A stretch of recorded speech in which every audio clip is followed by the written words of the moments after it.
En la vida uno se debe a quien le ayudó a realizarse. En buena medida nuestros profesores contribuyeron a eso y en San Pablo yo tuve la bellísima oportunidad de reencontrarme con una querida profesora, Miss Hughes en aquella época, Mrs. Aguerre más tarde, y que fue profesora de muchos de nuestros colegas en el British School de Montevideo en la década del 50 y 60. Con este vídeo le rindo mi homenaje a Miss Hughes y le expreso mi agradecimiento, así como también el agradecimiento de todos los colegas que tuvimos en el British. ¿No? Bueno. Susana, qué gusto volver a encontrarte, porque el encuentro nuestro en el Instituto Cervantes fue divino, ¿no? Yo terminaba de dar una conferencia y tú me viniste a preguntar quién era, si sería yo, y al confirmarme se te iluminó la cara. Porque yo me imagino que es la forma como yo me sentiría si 30 años después encuentro un ex alumno mío dando una charla. Es decir, yo me sentiría extasiado, ¿no? Entonces, no, lo curioso, Alfredo, es que yo no tengo buena memoria, por lo menos no creo que tener buena memoria. Son muy modestas. Hablar en el Instituto Cervantes, yo dije, yo a este hombre lo conozco. Y no me perdí todo lo que dijiste pensando, ¿de dónde lo conozco? ¿De dónde lo conozco? ¿De dónde lo conozco? Y se me prendió la lamparita y dije, ese es Alfredo Behrens. Qué impresionante, ¿no? Qué impresionante. La duda cruel si eras tú o no. Y entonces tomé un vaso de vino y me acerqué y te pregunté, ¿sos uruguayo o sos brasilero? Me dijiste, soy uruguayo. Digo, ¿y dónde te educaste? Y me dijiste, British Schools. Y yo le dije, fui tu maestra cuando tenías 8 años. Qué divino, te das cuenta, qué divino. Y ahí caímos en un abrazo. En un abrazo hasta el día de hoy, Cada vez que podemos nos encontramos por ahí y para mí es un placer enorme, te digo. Y fuiste una gran profesora, una gran maestra, muy inspiradora, te digo. Así que, bueno. No, divino, porque te recuerdo desde aquella vez. Yo creo que el British nos dio muchas muy buenas profesoras, pero de algunas uno recuerda más que las otras, y a ti te recuerdo, pero con un cariño absolutamente enorme, ¿no? Y entonces te das cuenta que como me marcaste a mí, estoy seguro que el resto de mis compañeros de clase y otros que estuviste. ¿En qué años enseñaste por allá? Bueno, mira, yo cuento un poquito mi historia. Yo nací en el 38, entré en el British en el 45, en plena guerra, cuando estaba nuestro show en la guerra y estaba Mr. Oxton de director. Sí. Yo tengo un hermano, un año menor, Charlie Hughes, que éramos muy compañeros, en fin, yo era un año mayor que él, y mamá, inexperiente, le dice a Mr. Oxton, pero los vamos a separar a los hermanos. Y Mr. Oxton dijo, no los separamos, los ponemos en la misma clase juntos. Y esa aberración pedagógica duró los 12 años del British. Y hasta ahora hay chicos que piensan que éramos mellizos, porque estuvimos juntos en la misma clase. Claro. Bueno, eso es la psicología de la época, ¿no? Y entonces hice todos los 12 años del British aquella época en Pocitos, terminé con el Charles Miles Cup junto con Carlitos del Castillo, y head prefect del colegio, y la idea mía, en ese momento, no tenía mucha idea de qué hacer. Me hubiese gustado seguir carrera, pero como Charlie hacía carrera, yo pensé que mejor yo no, otra aberración de aquella época, y me fui a Europa. Y cuando volví de Europa, fui a visitar a Mr. Shaw de saludos, y entonces Mr. Shaw me dijo si no quería ser un student teacher en el British. Mira vos. Nunca se me había pasado por la cabeza, y yo dije, let's try. Sí. Y bueno, me encantó. Fíjate vos. ¿Y entonces qué año fue ese? Eso fue cuando yo tenía 17 años. 17 recién años. Había salido. Entonces, a ver, si naciste... En el 38, calcula tú. 55, sí, entonces era profesora cuando yo entré, era capaz que de profesor. Entonces, ellos te hacían una especie de training de entrecasa para el British con clases y enseguida nos ponían a enseñar y me pusieron con Mrs. Adams primero. Ajá. Y después, cuando vio que podía caminar solita, me largaron a ser profesora de Form 2. Bárbaro, y fue ahí que yo te vi, entonces tendrías 2 años de profesora. ¿Y estuviste cuánto tiempo de profesora de Form 2? Y estuve como unos 8 o 10 años. 8 o 10 años. ¿Cuándo? Y ya estábamos bien instaladas en el British, ya con una carrera organizada, me había casado, me había hecho una casa frente al British, en la calle Abre, tenía dos hijos. Ahí apareció un problema que en el momento fue muy grande, y que fue que el BOD echó a una compañera nuestra, que era Nora Rey de D'Artaillet. No me acuerdo si en esa época ella ya era Mrs. D'Artaillet. Y nos pareció que era una injusticia, porque ella era una buena profesora y había estado enferma, había faltado por enfermedad, y entonces junto con otras profesoras del British nos reunimos todas y decidimos que renunciaríamos para forzar al BOD a tomar a Nora Rey de nuevo. Es una actitud muy combativa, muy uruguaya, ¿no? Sí, fue un poco una revolución en Carrasco, eso que hicimos. ¿Y cuál fue el resultado? Que nos echaron a todas. Eso fue el resultado. ¿Cuántas eran? En el mes de octubre nos echaron a todas, y fue una especie de, así, un hecatombe en Carrasco con ese asunto. Claro. Yo me mantuve firme, yo hice lo que me parecía que tenía que hacer. Sí. ¿Y ahí qué fue lo que hiciste? Te cuento que este asunto es muy británico, esto de echar a quien se opone, porque me pasó a mí también. No me digas. Sí, no me echaron, yo no era funcionario de la escuela, pero en una clase un profesor le dijo, humilló a un alumno frente a nosotros porque no entendía un problema, y yo me levanté y le dije desde mi pupitre, pero profesor, si no sabe, ¿por qué no le enseña? Y me echaron. Y me suspendieron. Wow, me quedé así, bueno. Pero vamos adelante. ¿Qué pasó entonces? ¿Te salí, fuiste al colegio y...? Y bueno, yo necesitaba trabajar. Entonces me puse a buscar trabajo, y quien me contrató fueron las monjas del Sagrado Corazón. Mirá vos. En ese momento ellas tenían el colegio grande del Sagrado Corazón. Que tenía escuela, sí. Y ahí entré como profesora de inglés. Y junto con eso me empecé a preparar para hacer concurso libre de oposición para trabajar en los liceos. Porque y debes haber ganado el primer lugar, porque era genial. Bueno, sí, salió en primer lugar. En fin. Y ahí empecé a dar clases también en secundaria. Y fue una experiencia muy interesante. Llegué a dar clases en el Vázquez Acevedo. Sí, en el día. Sí, en el Liceo 15, en el Liceo 14. Sí. Y el tiempo fue pasando, ahí tuve un tercer hijo, después tuve unas mellicitas, una mellicita la perdí, quedó la otra mellicita, y en ese momento ya estábamos por el año 75, ya había venido el golpe de Estado. Sí, un año duro en Uruguay.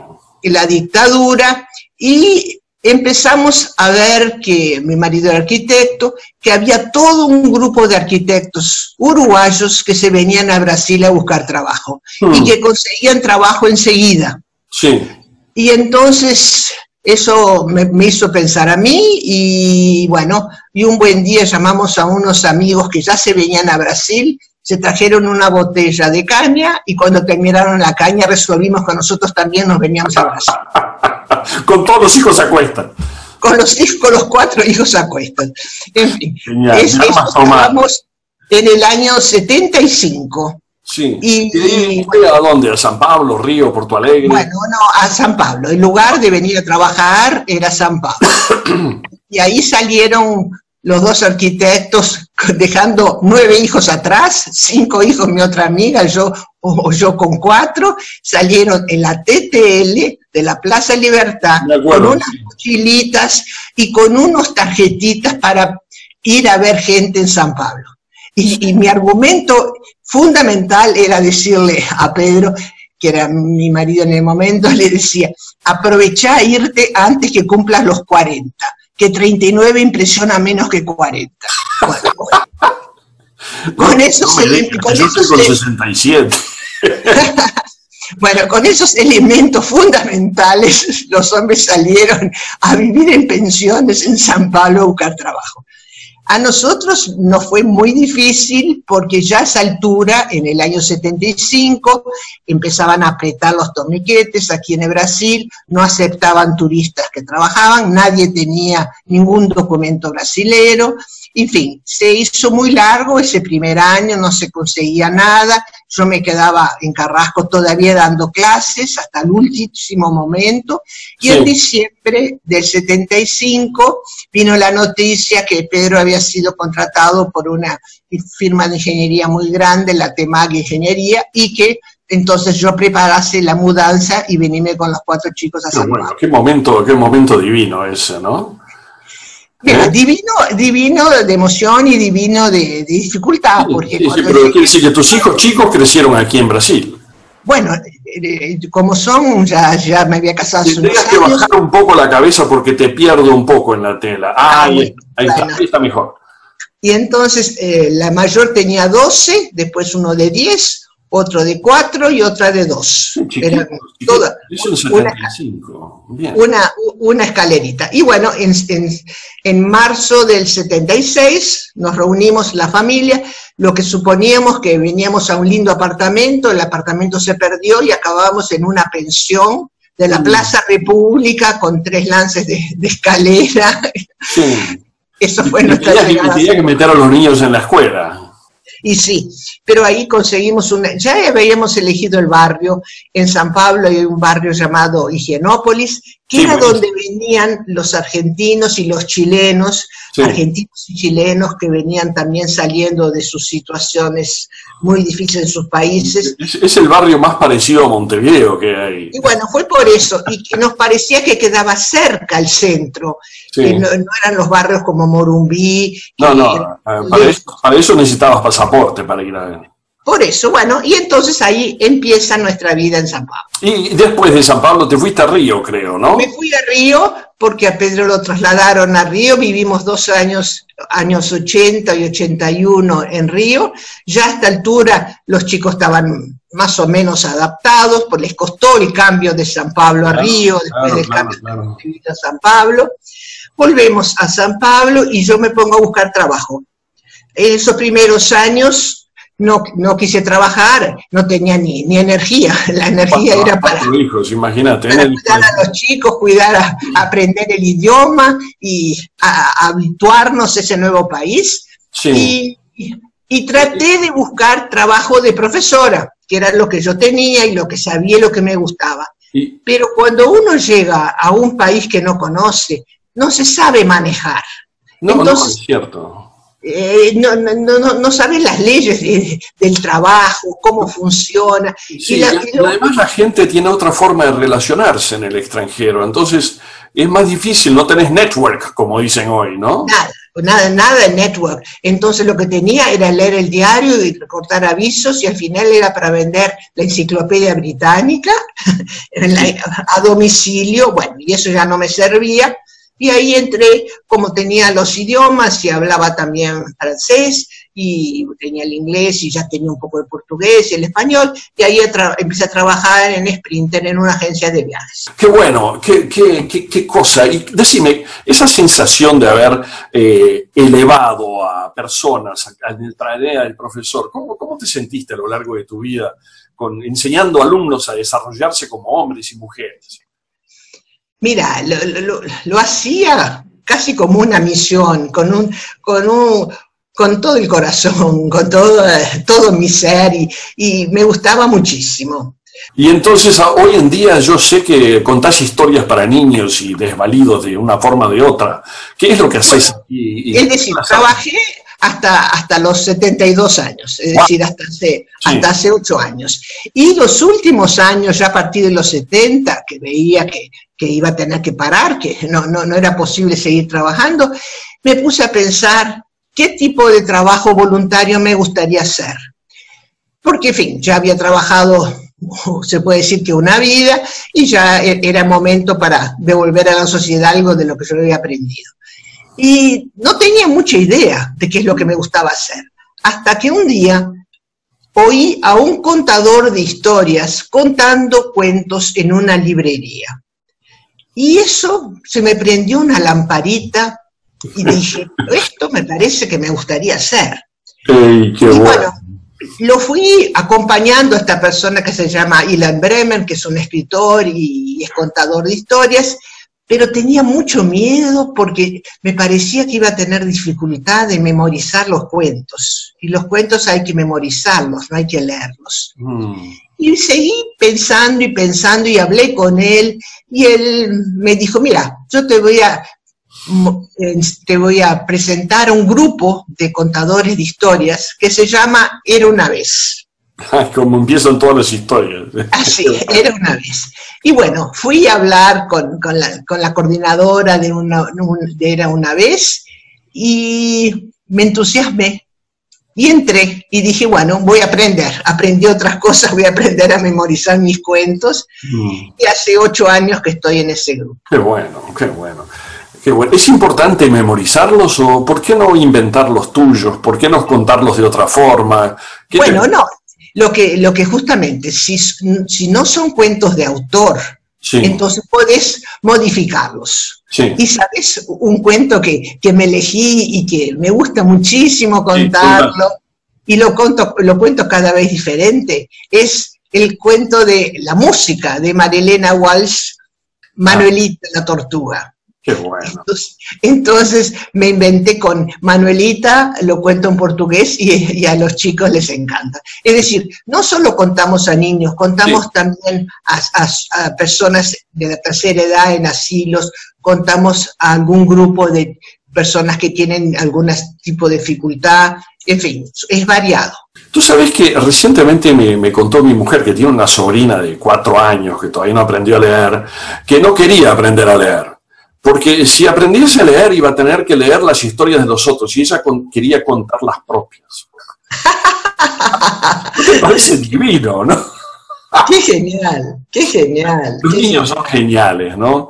Bueno, decime una cosa, antes de que tengamos que separarnos acá en este momento, ¿qué mensaje quisieras dejarle a jóvenes que hoy ya no los enseñas más en el British, pero te gustaría que recordasen algo de lo que te parece importante en la vida para desarrollarse mejor?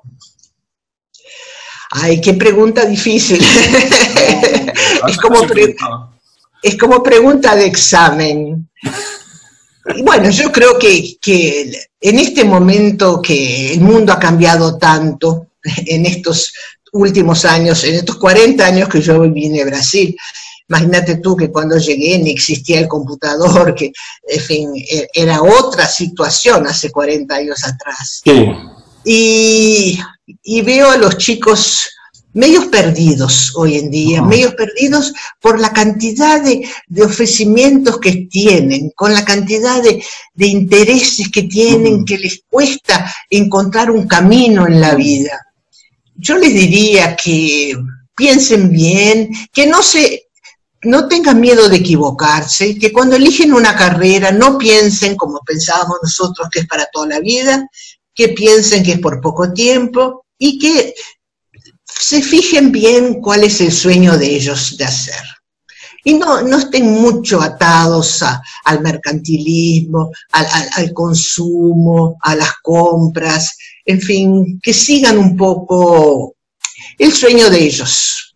Ay, qué mensaje más divino, ¿eh? Y te das cuenta que algo así me lo pasaste a mí hace 40 y pico de años. Bueno, qué divino, qué gusto encontrarte. Y vamos a ver si nos tomamos un café dentro de poco, tal vez con tu coach aquí, que te bueno. Acá, pero me encantaría volver a verte, ¿eh? Pero yo te cambio el café por un vino. Bueno, un vino, entonces nos tomamos un vino, con el mayor gusto. ¿Tá? Además puede ser un tanat, de aquellos buenos tanat uruguayos, ¿eh? Ah, bueno, quién sabe hasta en el tranvía ese restaurante uruguayo. Bueno, querida, muchísimas gracias, un beso bien grande. Y un abrazo grandote y vida, hasta prontito. Un beso bien, bien grande. Chao, querida.